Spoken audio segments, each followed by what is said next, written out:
Aibong wala හැමදෙනාටම welcome back to my channel. So today I would like to share with you how to make this beautiful blouse. ඉතින් රැඳිලා ඉන්න video එක අවසන් වනතුරු ඔයාලටත් පුළුවන් මේ ලස්සන top එක ඉතාම පහසුවෙන් කොහොමද නිර්මාණය කරගන්න කියලා ඉගෙන ගන්න. ඉතින් ඔයාලට මේක ටිකක් දිගට මහගත්තොත් ගවුමක් විදිහට පාවිච්චි කරන්නත් පුළුවන්. ඒ වගේම මේ මෝස්තරය සඳහා ඇදෙන සුළු රෙද්දක් පාවිච්චි කිරීම තමයි වඩා සුදුසු.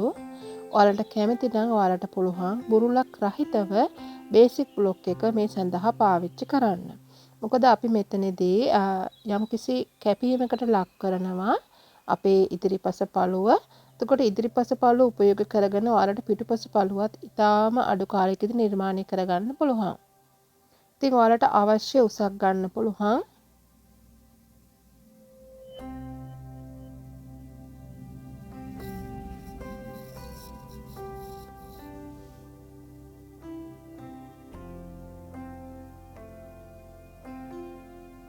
ඉතින් අපි මුලින්ම මේ විදිහට බුරුලක් රහිතව බේසික් බ්ලොක් එක පාවිච්චි කරලා වට ඇඳ ගන්නවා.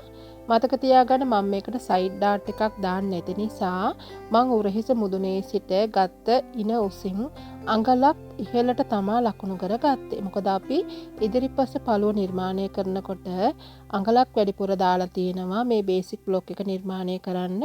මේ මෝස්තරය සඳහා අපිට සයිඩ් ඩාට් එකක් අවශ්‍ය නැති නිසා මම ඒ සයිඩ් ඩාට් එක අයින් කරගත්තේ මේ විදිහට. ඉතින් ඔයාලට කැමති උසක් මේ බ්ලවුස් එක සඳහා ගන්න පුළුවන්. නැත්නම් මේක ගවුමක් ආකාරයට නිර්මාණය කරගන්න පුළුවන්. ඉතින් ගවුමක් විදිහට නිර්මාණය කරනවා නම් ඔයාලට තියෙන්නේ දිග ටිකක් වැඩිපුර ගන්න එක. ඉතින් මම මෙතනදී අඟල් 24ක් වගේ තමයි අරගෙන තියෙන්නේ. ඔයාලට පුළුවන් ඒක අඩු වැඩි කරගන්න.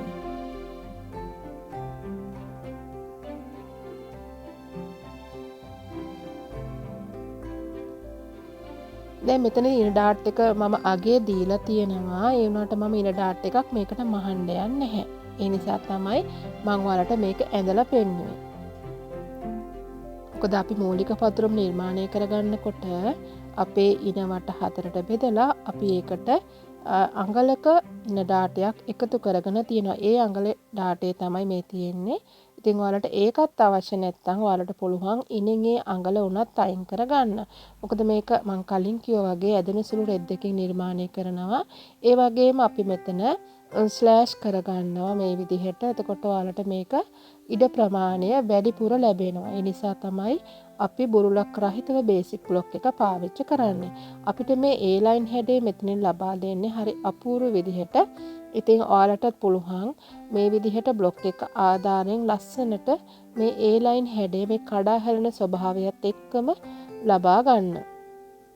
ඉතින් මේ විදිහට ඔයාලට පෙන්ලා දෙන විදිහට මේ ඉරි ටික ඇඳගෙන අපි ඊට පස්සේ මේක වෙන් නොවනසේ පහළ සිට ඉහළට කපා ගන්න ඕන. මෙතනදී මම අංශය සඳහා අඟලක් පමණ දෙනවා.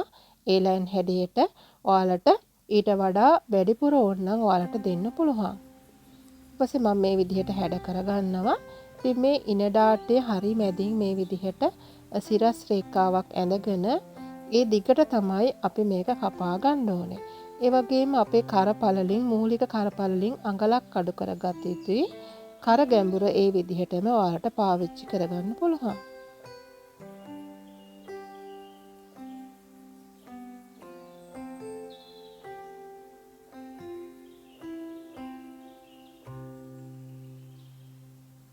ඉතින් මේ විදිහට වට කපාගෙන අපේ ඉදිරිපස්ස කොටස වෙනත් කොලයක තියලා නැත්නම් ඔයාලට එකවරම රෙද්ද මත තියලා මේක කපා ගත්තට පස්සේ රෙද්ද මත තියලා ඈඩ් කරලා අවශ්‍ය ප්‍රමාණයට A-line හැඩය දීලා එකපාරම ඔයාලට මේක නිර්මාණය කරගන්න පුළුවන්. ඉතින් මම පතුරමක් ආධාරයෙන් මේක නිර්මාණය කරන නිසා මම නැවත රෙද්දක් මත නෙමෙයි මේක තියාගන්නේ කොලයක් මත.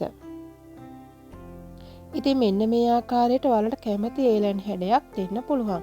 ඉතින් මේ මෝස්තරට අනුව ලොකු A-line හැඩයක් දෙන්න අවශ්‍ය නැහැ. මොකද අපි සාමාන්‍යයෙන් ඔයාලා ටේලරින් ක්‍රමයට කරනකොට A-line හැඩය දෙන්නේ අංශයෙන් විතරනේ. දැන් මෙතනදී එහෙම නෙමෙයි කියලා ඔයාලට පේනවා. ඒකට අපි මෙතනදී කැපීමකට ලක් කරලා මේ විදිහට මැදිනුත් අපිට කඩා හැලෙන්න A-line හැඩය දීලා තියෙනවා. ඉතින් ඒ ආකාරයෙන් ඔයාලා දුන්නාම මේ ඇඳුමට ඉතාම අලංකාර පෙනුමක් ලබා දෙනවා. ඉතින් ඔයාලා try කරලා බලන්න. ඉතින් ඇත්තටම ලස්සනයි. ඒ වගේම ඉතාම අඩු කාලෙකදී ඔයාලට මේ ගවුම හෝ බ්ලවුස් එක නිර්මාණය කරගන්න පුළුවන්. ඉතින් මේක දිගට නිර්මාණය කරනවා නම් මේක ගවුමක් විදිහට ඔයාලට පාවිච්චි කරන්න පුළුවන්. ඉතින් මම මේ විදිහට මගේ කොළේ පළල මදි නිසා මම තවත් කොළයක් අලවලා මේක මැද නැම්මකට කපලා ඔයාලට පෙන්නනවා. ඉතින් ඔයාලට පුළුවන් එකවර රෙද්ද මත මේ විදිහට තියාගෙන මේ පතුරම ආධාරයෙන් ඔයාලට මැහුම් වාසි වටේ තබා ගනිමින් කපා ගන්න පුළුවන්. ඉතින් කරවරට අඟල් භාගයකුත් ඔයාලගේ අත්කටට අඟල් භාගයකුත් ඒ වගේම අංශයට භාගයේ සිට අඟලකුත් වාටියට භාගයේ සිට අඟලකුත් තියාගෙන මේ ගවුම ඔයාලට ඉතාම පහසුවෙන් නිර්මාණය කරගන්න පුළුවන්.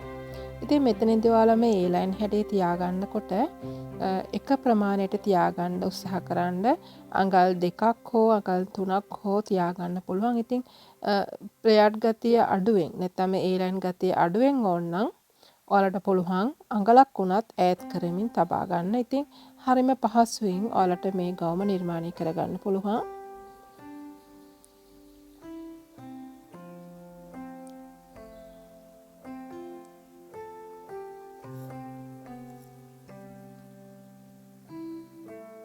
පසුපළුව මේක ආධාරයෙන්ම කරගන්නකොට අමතක කරන්න එපා අත්කට මෙච්චර හාර ගන්න නැතුව යන්තමට නිර්මාණය කරගන්න. මම මෙතනදී මගේ A-line හැඩේ සඳහා ඇතුලින් තියාගෙන තියෙන්නේ අඟල් 2.5. ඉතින් මම කලින් කියා වගේ ඔයාලගේ කැමැත්ත පරිදි ඔයාලට රෙදි තියෙන විදිහට ඒ A-line හැඩය තියෙන ප්‍රමාණය අඩු වැඩි කරගන්න පුළුවන්. ගේම ඔයාලට පිටුපස කර ගැඹුර මීට වඩා අඩුවෙන් ගන්න ඕන නම් ඔයාලට ඒ විදිහට ගන්න පුළුවන්. ඉතින් එහෙමත් නැත්නම් මූලික පතුරමේ පිටුපස මම කලින් කිව්ව විදිහට පාවිච්චි කරලා මේ කොටසම ඔයාලට නිර්මාණය කරගන්න පුළුවන්.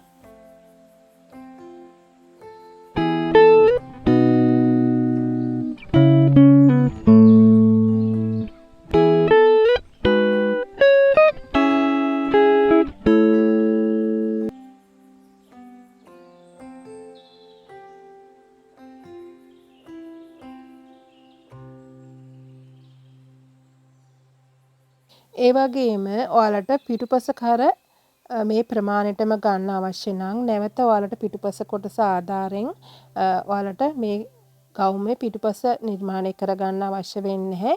මේ පතුරම ආධාර කරගෙන ඔයාලට පිටුපස පළුව විදිහටම ගන්න පුළුවන්.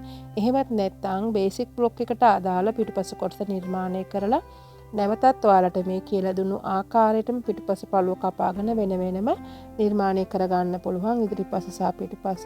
ඉතින් මම හිතනවා ඔයාලා යම් දැනුමක් මේ වීඩියෝ එක තුලින් ලබා ගන්න ඇති කියලා. ඉතින් හමුවෙමු නැවතත් ඔයාලා හැම දිනාටම ප්‍රයෝජනවත් වීඩියෝ එකකින්. අමතක කරන්න එපා මගේ වීඩියෝස් යාළුවොත් එක්ක ෂෙයා කරගන්න. ඒ වගේම තවමත් ඔයාලා මගේ channel එක subscribe කරලා නැත්නම් විතරක් subscribe කරන්නත්. ඒ වගේම ඔයාලගේ වටිනා අදහස් comment box එකේ පළ කරන්නත් අමතක කරන්න එපා. Thank you so much for watching this video. See you with another valuable video. Till then, take care. Bye bye.